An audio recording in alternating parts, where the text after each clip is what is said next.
નમસ્કાર દોસ્તો, સ્વાગત છે તમારું મારી ચેનલ કેવી કરિયર એકેડેમીમાં. હું છું હિતેશ સોલંકી. દોસ્તો, આપણી જીપીએસસી ની સિરીઝ ઓલરેડી સ્ટાર્ટ થઈ ચૂકી છે, જેમાં આપણે ઓલરેડી 2 લેક્ચર થઈ ગયા છે. પહેલા લેક્ચરમાં આપણે ઇતિહાસ અને સંસ્કૃતિની બેઝિક માહિતી લીધી હતી. ત્યારબાદ આપણે સિંધુ સભ્યતાની શોધ કેવી રીતે થઈ અને તેના વિસ્તાર વિશે આપણે માહિતી લીધી હતી. આજે આપણે સિંધુ સભ્યતામાં થોડાક આગળ આપણે ચર્ચા કરીશું અને તેના નગર આયોજન વિશે પણ આપણે આજે જોવાના છીએ. તો સૌથી પહેલા આપણે સિંધુ સભ્યતા વિશે થોડુંક રિવિઝન કરી લઈએ. ત્યારબાદ આપણે આગળના ટોપિકમાં આગળ ચર્ચા કરીશું. તો આપણે જોઈએ કે આપણે આગળના લેક્ચરમાં શું જોઈ ગયા હતા. જેમ કે સિંધુ સભ્યતાની જે શોધ છે એના માટે 1826માં સૌથી પહેલા ચાર્લ્સ મેસને આપણને માહિતી આપી હતી. ત્યારબાદ 1856માં લોર્ડ કનિંગહમ જે એક એન્જિનિયર તરીકે આવે છે, એમને એક સર્વે કર્યો અને સર્વેનો રિપોર્ટ જે છે 1872માં એમને પબ્લિશ કર્યો હતો. આ એક પોઈન્ટ છે નવો જે આપણે એડ કરી લઈશું નોટમાં. 1872 અને 73માં એમને એક રિપોર્ટ જે છે એ બહાર પાડ્યો હતો. પછી 1861માં એએસઆઈ ની સ્થાપના થાય છે, ત્યારે આપણા વાઇસરોય લોર્ડ કેનિંગ હોય છે.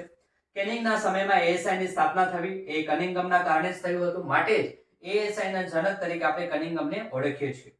ત્યારબાદ 1921માં દયારામ સાહની દ્વારા હડપ્પાની શોધ કરવામાં આવે છે અને એએસઆઈમાં એ વખતે સર જોન માર્શલ અને કર્નલ મેકે જે છે એ બંને લોકો અધિકારી તરીકે હોય છે. એટલે સર જોન માર્શલ અને કર્નલ મેકેના વડપણ નીચે રાય બહાદુર દયારામ સાહની જે છે હડપ્પાની શોધ કરે છે. આમ હડપ્પીય સભ્યતા અથવા સિંધુ સભ્યતા આપણી સમક્ષ જે છે આવી જાય છે.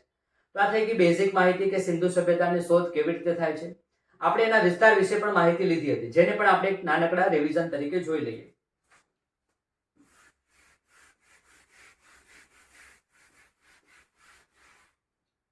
સિંધુ સભ્યતાનો જે વિસ્તાર છે એના વિશે મેં તમને કીધું હતું કે એમનો જે વિસ્તાર છે 12,99,600 ચોરસ કિલોમીટરમાં ફેલાયેલો છે.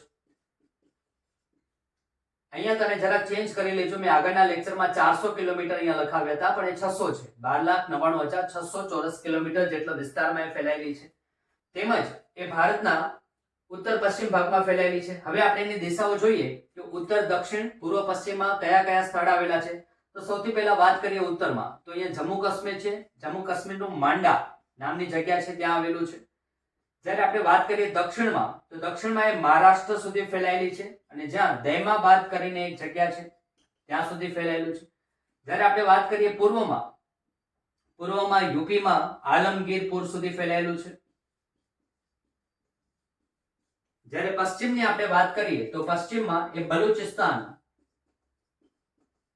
એમાં જગ્યા છે સુતકા ગેન્ડોર, જેને આપણે મકરાન તટ પણ કહીએ છીએ. તો મકરાન તટ પર આવેલા સુતકા ગિરનાર સુધી પશ્ચિમમાં ફેલાયેલું છે. આમ સિંધુ સભ્યતાની ઉત્તર, દક્ષિણ, પૂર્વ, પશ્ચિમ 4 દિશાઓમાં કયા કયા સ્થળ એના અંતિમ છે તેના વિશે આપણે માહિતી લીધી.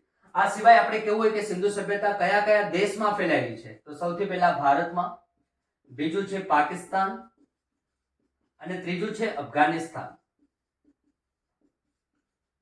આ 3 દેશની અંદર આ સિંધુ સભ્યતા ફેલાયેલી છે. અફઘાનિસ્તાનનું એક સ્થળ છે જેનું નામ છે સોરતુગઈ.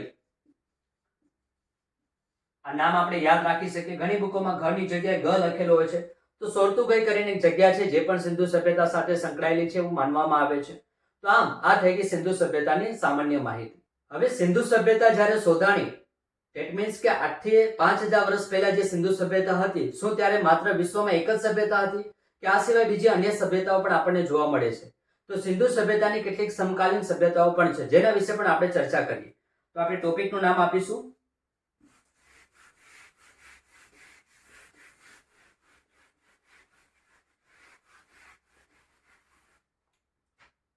સમકાલીન સભ્યતાઓ.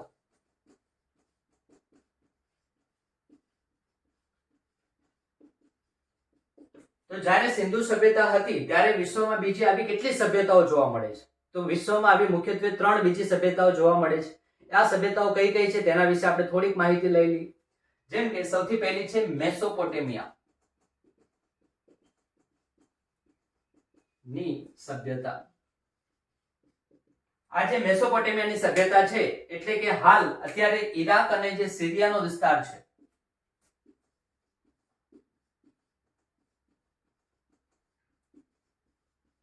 તેને આપણે મેસોપોટેમિયાની સભ્યતા તરીકે ઓળખીએ છીએ.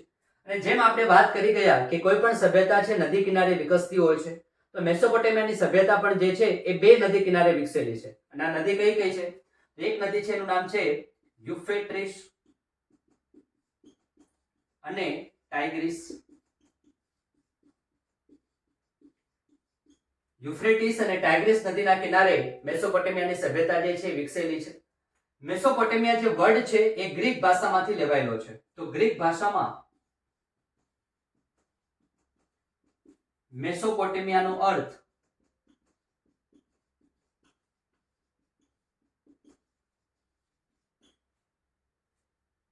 બે નદી વચ્ચેનો ભાગ આવું કહેવામાં આવે છે. ગ્રીક ભાષામાં મેસોપોટેમિયાનો અર્થ શું થાય છે? બે નદી વચ્ચેના ભાગને મેસોપોટેમિયા કહેવામાં આવે છે. માટે આ સભ્યતાને મેસોપોટેમિયા સભ્યતા નામથી ઓળખીએ છીએ. ત્યારબાદ આપણે બીજી વાત કરીએ કે બીજી કઈ સભ્યતા છે સમકાલીન જે સિંધુ સભ્યતાના સમયમાં હતી. એ સભ્યતાનું નામ છે મિસરની સભ્યતા, અથવા આપણે એને ઇજિપ્તની સભ્યતા પણ કહીએ છીએ. આ સભ્યતા નાઇલ નદીના કિનારે વિકસેલી છે. અને જે અત્યારનો આપણે ભાગ કેવો હોય તો એ ઉત્તર આફ્રિકાનો જે ભાગ છે એ સમયમાં વિકસેલી છે. મિસર અથવા તો ઇજિપ્તની સભ્યતા જે નાઇલ નદીના કિનારે છે. અને ત્રીજી મોટી સભ્યતા હતી એ હતી ચીનની સભ્યતા.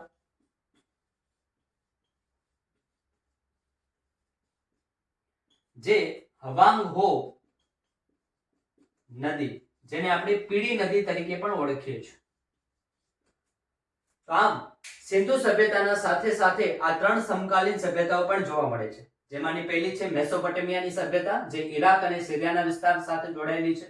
યુફ્રેટિસ અને ટાઇગ્રીસ નદીની આસપાસ આ વિકસેલી છે. અને ગ્રીક ભાષામાં મેસોપોટેમિયાનો અર્થ થાય છે બે નદીનો વચ્ચેનો જે ભાગ હોય છે એને આપણે કહીએ છીએ. જેમ કે માની લો કે આ યુફ્રેટિસ નદી છે, આ ટાઇગ્રીસ નદી છે, તો આ બંને વચ્ચેનો જે ભાગ છે એને જ આપણે કહીએ છીએ મેસોપોટેમિયા. રાઈટ? જ્યારે મિસર અથવા ઇજિપ્તની જે સભ્યતા છે નાઇલ નદીની કિનારે વિકસેલી છે અને જે અત્યારે ઉત્તર આફ્રિકાનો જે ભાગ છે તેને આપણે કહી શકીએ છીએ. અને ચીનની સભ્યતા હવાંગો નદી એટલે કે પીળી નદી જે છે ત્યાં વિકસેલી છે. આ ચાર સભ્યતાઓમાંથી સિંધુ ખીણની જે સભ્યતા છે સૌથી મોટી સભ્યતા આપણને જોવા મળે છે. જો કે સિંધુ સભ્યતા એ સૌથી જૂની સભ્યતા નથી. આ બધી જ સભ્યતામાંથી સૌથી જૂની સભ્યતા કોઈ હોય તો મેસોપોટેમિયાની સભ્યતા છે, જેની આપણી પાસે સમયગાળો જે છે એ આશરે 6000 વર્ષ પૂર્વે છે. ઈસવીસન પૂર્વે 6000 વર્ષ પહેલા આ સભ્યતા બનેલી છે. જ્યારે સિંધુ સભ્યતા તો 3000 કે એની આસપાસના સમયગાળામાં બનેલી સભ્યતા છે. તો આ થઈ ગઈ સિંધુ સભ્યતાની સમકાલીન સભ્યતાઓ.